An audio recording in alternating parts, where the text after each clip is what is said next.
unfortunately, that happened to me this summer. So yeah, still coming to terms with it, I think, and sort of processing what life's going to be like without a dressing room and without teammates like that. But certainly living down in Hove and being at the ground and feeling the atmosphere and the support that we have from the fans down there, I think is something that's really special and really unique. But I think that England just need to reconnect with what's made them such an imposing team over the last 8 years or so since that 2015 World Cup. They've really been trendsetters in the white ball game, and I think that they just need a gentle reminder that is the case and that's what they're capable of. It's been a couple of months now since you announced your retirement from professional cricket. I guess the first question is, how are you doing now that the dust has settled on that announcement? Yeah, I mean, it's still you're still sad that you had to call time on it, because I think mentally I wasn't ready to call time on it, but your body gives up on you eventually, and unfortunately that happened to me this summer. So yeah, still coming to terms with it, I think, and sort of processing what life's going to be like without a dressing room and without teammates like that. So yeah, certainly going to be a few changes in my life, but thankfully the covering this World Cup with the BBC sort of distracts my mind from that until I get home, and then I'll start dealing with it. And yeah, my next question was kind of going to be kind of around that, because some kind of sports stars, they often say that when injuries come at the end of their career, it makes that decision for them and it kind of makes it a bit easier. But I sense that that's maybe not the case with you. No, it certainly makes it easier, because I know that I couldn't have played on. I think it's probably harder when you come to the end of your career and you want to play on, but the coaches and support staff are saying no. So that's probably a bit more tricky to deal with. But yeah, I think as a bowler, it's very, very clear cut, I think, for you that your body just tells you that you can't compete at the same level anymore. And yeah, you have all those emotions of feeling like you're letting yourself down or letting your teammates down if you're going out there and you're performing subpar. So yeah, when it comes to it, it's a very difficult decision to come to terms with that, especially when you're only 34 and all your contemporaries are still playing and still doing well.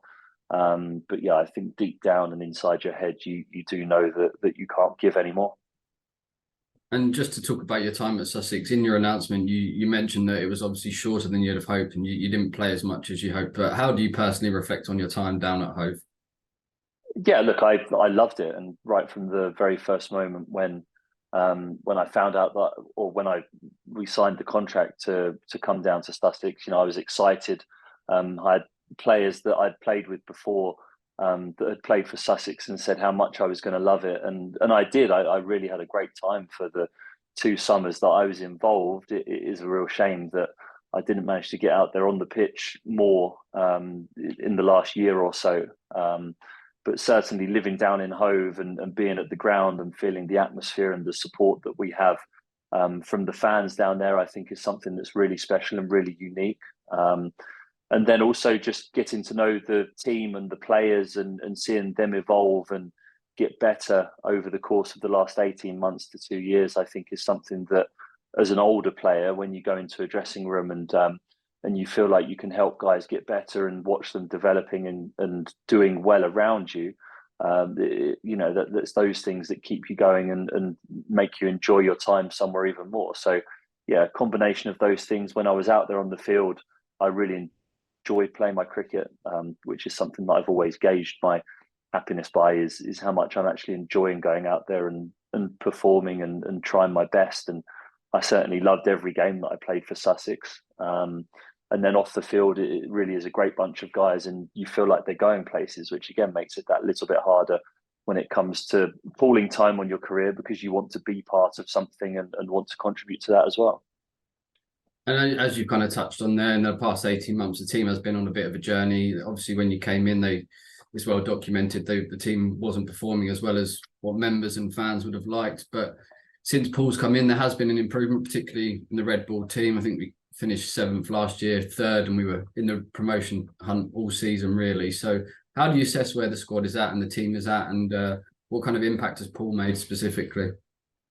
Yeah, I think there's been a good attitude this year towards wanting to win games and pushing to win games. I think Um, and this is a natural trend in cricket as well. And Paul is very up to date with the way that England are playing, and the way that it's important that we play 4-day cricket, and that's constantly striving to get wins. And I think that bringing that mentality into the squad and into the dressing room, and being comfortable being in those situations is something that's been really noticeable this year. And we had some close games. We had some really close games at Hove that were exciting to watch, and great experience for the players to be involved with, I think, as well. Those moments, and getting over the line in those moments, and losing, but getting over the line in those moments, more importantly, are the things that stand you in good stead the next time you find yourself in that position. And the fact that we've had so many inexperienced players in those positions this year gaining match experience, I think, is something that will set the club on a very good footing going into the future. And one of the things that Paul mentioned when he came in was about having players that played all formats, so not pigeonholing certain players in. And you're someone who's had success domestically, internationally, in both formats. What does it take for an individual to be successful in with both the red and the white ball? I think you've got to be adaptable, and that's more pertinent now than it's ever been before. When I first started, there were a lot of transferable skills between the formats, but now the disparity between all of them is becoming even greater. So you have to be willing to adapt and learn. You have to be able to listen as well. And I think adapting to the conditions in front of you is probably the most important thing. And the only way you do that is by practicing, by talking, and by experiencing things out there on the pitch, which again, I know it's been a tricky few years for the club in terms of results wise, but when you look at the bigger picture, and with some good signings as well, you mix that experience of the young players and the experiences they've had over the last few years with some good players, some good domestic players, and some good overseas players. It means that the club will be in a good position to compete moving forward. And you don't really see many teams domestically kind of dominate all three formats of the game, really. I mean, England internationally have in recent times seem to be adapting well to both sides of the game. Do you see that kind of trickling down, maybe the way they approach games and kind of blending white ball strategy with red ball strategy? Will that trickle down into county championship, do you think, maybe? Well, I think we've seen that already. I think the games where we were willing to put ourselves in a position to lose in order to try and win it, I think is something that's leaked down from the top in the way that the England Test team have been playing.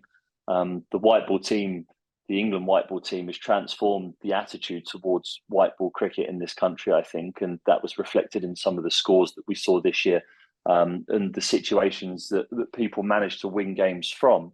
Can seem very unlikely at times, but it's the attitude from that England team that has definitely trickled down. But yeah, the 4-day cricket for me was the most interesting one this year. I think we saw a real shift in attitudes from domestic teams towards trying to get results, and I think that that's good for the game as a whole. I think it's good for Test cricket, and the survival of Test cricket, and it's important that we endeavour to entertain people as well as win games along the way.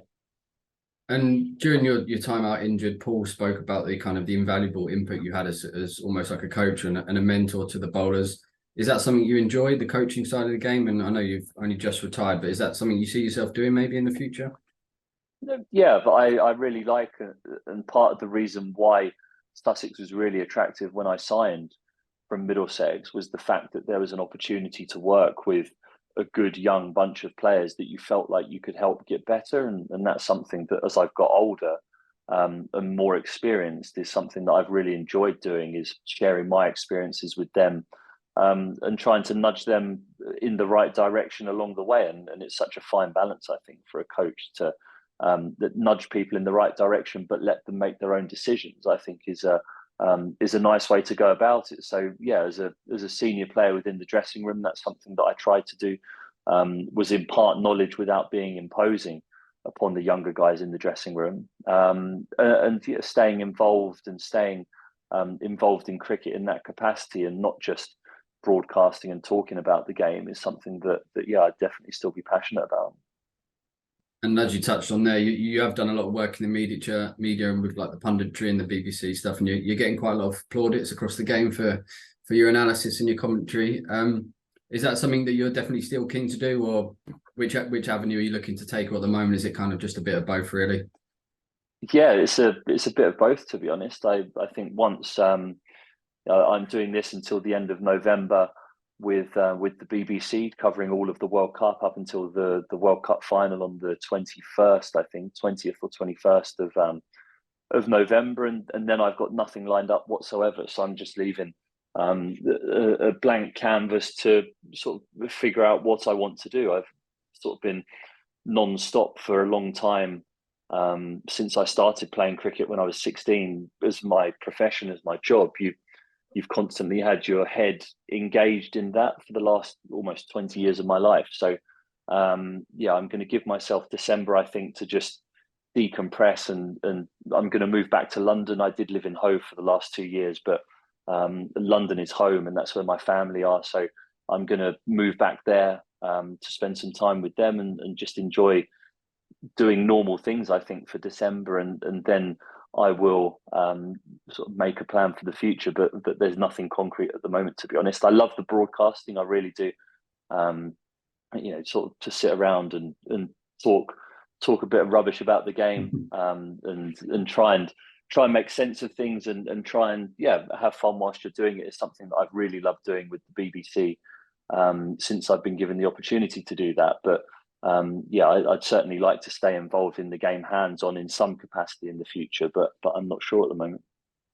And then we spoke kind of just before this about final question, really just talk about England and the World Cup. It's not been the best start that they would have hoped for so far. What are your predictions for the team, and where do you feel like it's gone wrong so far, and what are your hopes for the rest of the competition? Well, but I think that England just need to reconnect with what's made them such an imposing team over the last 8 years or so since that 2015 World Cup. They've really been trendsetters in the white ball game, and I think that they just need a gentle reminder that is the case, and that's what they're capable of. I think that the performances so far against New Zealand and Afghanistan have been more timid than we've come to expect from this England team. And I think that positive attitude, if they can find it again, they're leaving themselves with a mountain to climb a bit, because they've got big teams to play, and teams with very good players to play. But they've been in this situation before where almost every game's been a knockout, and they've come through it. After 2 games of the Ashes series this summer, everyone thought Australia were going to walk it, and England ended up probably should have won the series. So there's resilience within that dressing room. There's a lot of skill, but I just hope they refine that aggressive mentality, and if they do that, then they'll give themselves a chance of progressing. But it is going to be hard work from here. And you think maybe because they've got those quote unquote kind of bigger nations, do you think maybe that might just rile them up a little bit to find the performances that they need? Yeah, I think it takes guts, and you have to have guts to go out there and play in that manner against these teams, especially in the vast different changing conditions that you get across India. They're playing, I think, all of their group games at a different venue, which is significant because you're trying to adapt to the conditions on the job every single time you go out to play. India are the only team that are doing that as well, and they're the home nation. So, yeah, there are challenges for England, certainly, but they do just need to reconnect with that aggressive mentality, and I think that will serve them well.